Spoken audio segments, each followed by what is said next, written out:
Skin tones ranged from ivory to honey-colored, and many of the people had rugged faces. Maomao recalled that Fayu, the former middle consort, had facial features very much like those of someone from Li. Perhaps she had been sent to the rear palace exactly for that reason. The soldiers who had been summoned to attend the banquet couldn't stop ogling the alluring dancers and servers. They just walk different, don't they? Chu said to Maomao, swinging her hips demonstratively. No one saw her. The food tasters worked behind a curtain. I think I will buy one of those outfits tomorrow and give my husband a little temptation. Does he like that sort of thing? Maomao asked. She pictured Baryu, who looked like a pale, scrawny version of Basin. She had to admit she couldn't help but wonder what their married life was like. Chu said bluntly, not at all. She just wanted to wear it, it seemed. Events like this in Arnon were evidently less highly formal dinners than friendly banquets. Still, the people important enough to need food tasters sat on a raised dais with a lovely low table and footed trays. Maomao's job was to take food off a tray, one piece at a time, and taste it. This was to make sure it wasn't poisoned. The curtain seemed intended to conceal what she was doing. It also conveniently concealed the fact that the food tasters were chatting together. Chu remarked impertinently, "There are a lot of undistinguished faces in the royal family here." I guess it is only natural. All those political marriages were bound to introduce a lot of foreign blood. That answered Maomao's question. Fayu looked relatively Linese, it seemed, because she had a fair amount of Li heritage. Such matches were a common way for two countries to forge a stronger bond by making themselves family.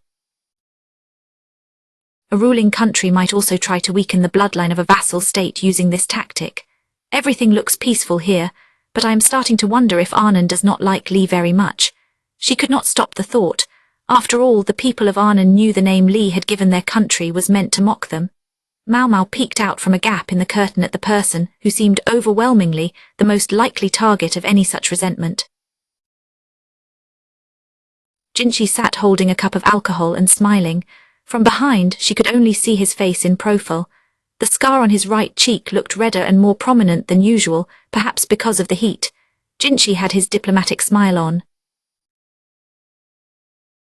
He had been given a large serving of alcohol, but there was little sign that he had drunk any of it. Maomao could see servers at the edge of her vision, hovering and watching for any empty cups. It would not be easy to get close to him, would it? They kept glancing at Jinshi, but he seemed to have a dedicated server, and not just anyone could approach to offer him something. "Here you are," said a gentle voice. It was Gaeshun, passing some food through the gap in the curtain. The dish would eventually reach Jinshi, but Maomao tasted it first. It was glistening pork spare ribs.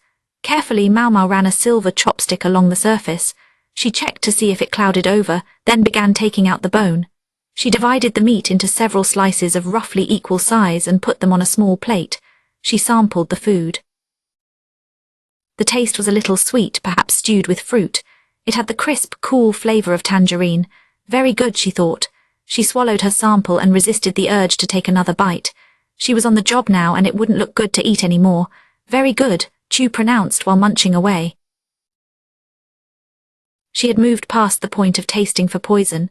"Miss Chu, what about your job?" Maomao asked. "I checked and there's nothing wrong with it. It is quite delicious." She put a hand to her cheek, but it was obvious she was simply eating at this point.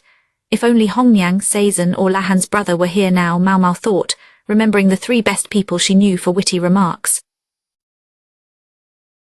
It was too much work for her to come up with sarcastic responses for everything Chu did all by herself. She would have appreciated some help. Maomao passed the tasted plate on, indicating it had met with her approval. Gaeshun actually took the plate and gave it to Jinshi. In contrast, the freak strategist's aide had to take Chu's plate, with next to nothing left on it, and give it to his superior. It was the same man who had been with the strategist when he poisoned himself with his own juice. For a long, silent moment, the aide looked at the plate. Then he looked pleadingly at Chu. "Go right ahead," she said. "There is no poison." Some fat still glistened around her mouth. The man was left with no choice but to take the beleaguered dish to the strategist. The next course arrived, and it was more spare ribs. Chu sighed and said a girl would like a little variety. She polished a new pair of silver chopsticks. Then something different came to Maomao, three things at once, in fact. She said to Gaeshun, who had brought the plate, "Seems like a lot." She hadn't quite meant to let the thought escape her, but it did anyway. Gaeshun's brow furrowed. "It's from the honored guest over there," he said, sounding as though he wasn't speaking of his own free will. From the other side of the curtain, the freak strategist waved. "Help yourself, Miss Chu," Maomao said. "Well, don't mind if I do." Chu dug in or started tasting it for poison without a second invitation.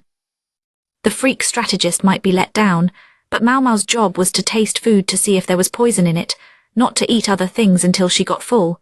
This might be a fancy dinner, but Jinshi was really here to conduct diplomacy. He had on his smoothest smile and was talking and laughing. He ate only a small meal, so Maomao did not have much to do. If Jinshi had been a woman, his good looks might have caused a country to fall, and when it came to diplomacy, they were a weapon he could use to his advantage. He knows how to handle people at the very least. The initial impression faded once you became part of his inner circle. The other very important person was doing considerably less work. The unusual strategist ate from Chu's plate, drinking juice instead of alcohol. Someone was attempting to speak with him, but he seemed uninterested. He kept looking back to try to catch a glimpse of Maomao. "Maybe it's not your place, but don't you think you could try to be a little nicer to him?" Chu asked with a mouthful of chicken. "Do you know what will happen if I give him an inch?" Maomao practically spat the words out. Chu tilted her head back and closed her eyes as if she was trying to imagine it.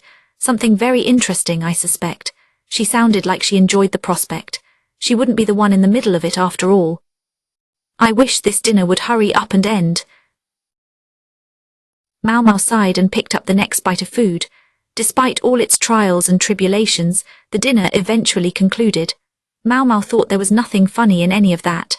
As the food taster, it was also part of her job to keep an eye on her health after the meal.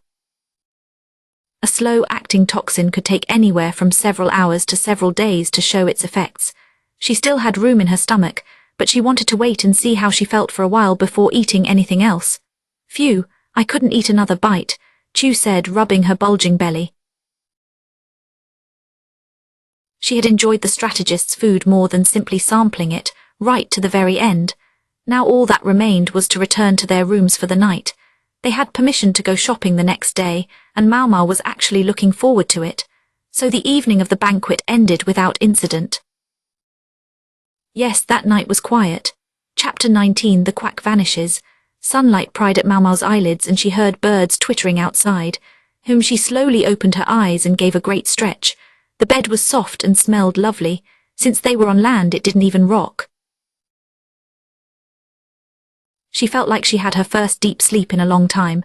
"Is this Arnon?" she thought, trying to recall where they were through the haze of a freshly awakened brain. When she got out of bed, she found breakfast on the table. It consisted of congee and a medley of relatively sumptuous dishes. She also saw that Chu was already eating. "You're prompt," she remarked. "Yep, Miss Chu is an early riser, otherwise her mother-in-law gets mad. Come on, let's have breakfast." She continued stuffing food into her face. The richness of the dishes suggested they were leftovers from last night's banquet. However, Maomao didn't recognize any of them. Guests were guests and they were not to be served leftovers. "I don't need much," Maomao said, putting some vinegar on the porridge and starting to eat. It looked like a fairly ordinary Lee-style breakfast. However, the unmistakable tang of fish sauce in the vinegar reminded her that she was in another country. Maomao didn't have to be on special behavior around Chu, and she didn't worry about eating daintily. She didn't need to keep up with all the necessary quips. When she finished breakfast and was brushing her teeth, the door flew open with a bang. "What's the matter?" she asked. "Young lady," said Maomao's bodyguard Lihaku. He looked mildly distressed. "I was informed a few minutes ago that the friendly old doctor isn't on the ship." "What? Why would the quack doctor be missing? Did someone kidnap him?" The whole reason the quack had been brought along was to be a body double for Liu Men. Lihaku was also meant to be the quack's bodyguard. However, at the moment he was with Maomao. There were other soldiers stationed on the ship, so abducting the quack shouldn't have been an easy task. "I don't understand what you mean." "I mean why?" Maomao held her head in her hands. Chu looked very intrigued. "Your guess is as good as mine," said Lihaku. "I'm going to go back to the ship and see what is happening." "What about you, miss?" "What about me?" Maomao said. She could not simply walk around on her own out here. Someone would need to know where she was going. All right, I have heard the story said of all people. Chew, this smells like a mystery. Do not you worry, I already went ahead and got permission. She winked at them, her teeth sparkling. How could you already go ahead and do that? We just found out about this, said Maomao, sadly picking the most ordinary and least interesting response. She knew this might be a good time for an amusing comeback, but she had the feeling that if she started dealing them out they would never stop, so she let the opportunity pass. Simple. They told me that if you went outside, Mr. Lehaku and I could go with you. Since I figured you would have nothing but time to kill today, I went ahead and got permission for you to go out. If you just stayed here all day, Miss Chew would have to stay with you, and then we would miss the chance to see Arnon. I would have to sit here fretting about whether my mother-in-law might drop in for a visit. In other words, she had been ready and eager to make herself scarce all along. Hey, if they will let me go, I might as well. Chew's eagerness turned out to be rather helpful. If it is all right, I think I will start by going back to the ship, Maomao said, looking to Lehaku for confirmation. Sure. I thought you would, miss, that is why I told you.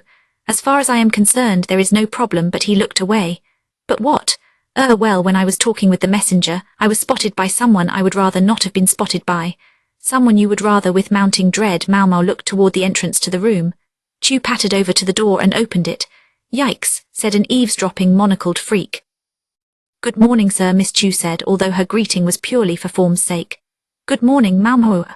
What lovely weather we are having, eh? She didn't say a word, only gave him her most scathing possible look. So, I hear you are going out. Maybe Daddy should come with you. Please don't. Maomao's expression was like ice, but it failed to dampen the freak strategist's spirits. All those stores, oh, what shall I buy you? Some clothes, a hair ornament. Oh, or maybe you would like some nice medicine. He was, as ever, not listening to her. Miss Maomao, Chew said, nudging her. It does not look like we can keep him from coming with us. Why not give in and let the nice wallet come along? Wallet. I think we would be lucky if he had 2 coins to rub together. Maomao had the distinct impression that it was typically Lahan or someone like him who handled any money matters for the strategist. Well, then I will go grab the aide. He must have the purse. With that, Lehaku went to call the man. Master Lehaku, wait, Maomao called after him. Maomareru, ooh, I hope they have lots of medicines. We have to find a souvenir for my honored uncle too. The fox eyes arched excitedly. The purse, we need money. It will take time to leave him here, Chew said. If the master physician is in trouble, we haven't a moment to lose. Also, I want a hair stick with Ananese coral. You are always ready to mooch, aren't you, Miss Chew? Chew was a very friendly person, let it be said. I have to be. My husband's income isn't stable enough for anything else. We had been married and even had a child before he finished studying for the civil service exams. I thought we were set once he passed them. However, he did not get along with his colleagues and eventually retired. At least his connections finally got him a new job, but this meant Miss Chew had to go to work almost as soon as the baby was born. Chew waved a string of small flags as she spoke. She certainly did not look like someone who had it as rough as all that, but well, who knew? Incidentally, ever since my husband got his new job, I have been under pressure to have the next child. It makes sense, some think. Perhaps my brother-in-law will become head of the family, but will he have a child? I believe the older woman is simply bullying her daughter-in-law. I cannot say I disagree with her. If Basin truly was guaranteed to inherit, it is understandable to worry about heirs, considering his rather shy attitude toward women. Even things with former consort Lishu could be over if he is not careful. Maomao thought of the luckless princess who had gone to a nunnery the year before. What was Basin doing on that separate overland route? Maomao and Chew's conversation concluded when Lehaku returned. He shouted, all right, I got him. He had the purse or the freak strategist's aide with him. When they got back to the ship, they found it awfully quiet. Perhaps everyone had gone out. The sailors were ensuring everything was shipshape. Meanwhile, the cleaners, a group of middle-aged women dressed in men's clothing, removed trash from the rooms. They swept the deck and industriously polished every surface on the ship. The cleaners prepared the travellers' meals, and many of them appeared to be family members of the sailors. Maomao, let's not waste too much time with what we have to do here, we should go shopping. An obnoxious old man was talking, but Maomao ignored him. The few soldiers left on board quickly moved away when they saw the strategist. They did not want to be involved in what he was doing. "Here," said a soldier who had been assigned to guard the doctor. He was the man who had told Lihaku about his disappearance. "What in the world were you doing?" Lihaku asked, seeming to know the man. He slapped him on the back. I'm sorry." We only took our eyes off him for a moment. It was while we were changing the guard and he vanished. Then we tried to get into the medical office. Maomao tried the office door, but it wouldn't open. "It's locked," she observed. With all the medicines inside, the door had to lock to keep anyone from waltzing in and helping themselves to the supplies. The office was always kept locked when no one was inside. I tried to peek in, but I did not see anyone there. So when the physician did not show any sign of coming back, I thought I should tell you. The soldier bowed his head. "All right, I see. You said you were changing the guard. Go get the guy who was on duty before you." "Yes, sir." The soldier rushed off. "A locked room. This smells like a mystery," Chu announced with glee. "Where did the old guy go?" Lihaku mused. "If we are lucky, he just fell asleep somewhere," said Maomao. She had a backup key, so she opened the door. The quack doctor was not in the room. "Nothing too unusual here," she said. If there was anything out of the ordinary, it was that the quack's sleepwear lay on the bed in a heap. "Not a very neat guy, I take it," Lihaku said. "I don't know. That is not what he normally does with his pajamas. He might toss them aside for a moment, but he would be sure to fold them later. He might be incompetent, but he wasn't uncivilized." From the corner of her vision, Maomao saw the freak strategist reaching for the medicine cabinet. She slapped his hand away. She would have sworn he looked happy about it, but it made her feel ill, so she ignored it. The aide bowed his head repeatedly toward her in apology. "If I were the doctor, and I was in a hurry," Maomao muttered. She tried to picture what he would do once he got up in the morning and changed his clothes. They had spent the last several days living their lives with only a curtain between them, so she had a pretty good idea of what made him tick. "He probably went to the bathroom," she said. The bathroom was at the prow of the ship. The eunuch's missing equipment meant he needed to urinate more often. It was possible Quack had woken up and urgently needed to go to the toilet, so he had quickly removed his sleepwear. Last night, there had been excellent food both on the ships and on land. It was also likely that alcohol had been served. It was impressive that the doctor had even remembered to lock the door in his hungover haze. Maomao said, "I think we should try the bathroom." They took the quickest route from the office to the head, passing one of the cleaning ladies as they went. She was busily working near the stove. She was trying to get out a stubborn stain, perhaps oil that had jumped out of a pot or pan. They eventually reached the toilet at the ship's prow, but there was no Quack there. "We're pretty sure he didn't fall in, right?" Lihaku said. He was mostly joking, but it was true that the toilet was a hole that simply let waste fall directly into the sea. No, he hadn't. "He would just get stuck with that waistline," Chu said. Maomao did not say anything, but she crossed her arms and tilted her head. She saw the old man snacking on dried fruit from the corner of her eye, but she decided to ignore him. His aide was offering him some tea in a bamboo tube. "What's the matter, Miss Maomao? I was just thinking. The master physician might get stuck, but what about something else that would? Such as..." Maomao took the key to the medical office out of the folds of her robes. What if he was sleepy and in a hurry and dropped this? "Seems like a possibility, doesn't it?" "Yikes," Chu reacted. "You know, with that guy I could just see it," said Lihaku. Neither of them contradicted Maomao. Without the key, the Quack wouldn't be able to get back into the office. "Excuse me," Maomao said to one of the sailors. "Yeah. What, did you happen to see the master physician near the toilet this morning? Perhaps he was in a tizzy." The sailor looked at her, confused, then called over some of his mates. One of them clapped his hands. "I do not know if it was your physician or not, but I did see a fat little man in an awful hurry. He was hindering the deck cleaning, so I asked him to move elsewhere." "Do you know where he went?" He would have been in the way of cleaning anywhere below decks, so I told him he could be on deck, but only after I finished swabbing." The sailor pointed toward the wharf. On it was a wooden chest. Maomao could easily picture a Quack doctor sitting and looking quite dejected. Lihaku said, "Even if he thought of trying to get in touch with you to borrow your key, miss, most of the soldiers were away." The timid Quack would have had a hard time stopping one of the busy sailors to ask a favor. His worries would have only grown, because of the guilt of losing the key in the first place. Maomao sat down on the chest where she imagined the quack doctor had sat. Sailors and cleaning people bustled around the pier. As Maomao sat there looking around, several of them gave her dirty looks. She was definitely in the way. She could see why the soldiers all left. It would be awfully awkward being on the ship at that moment.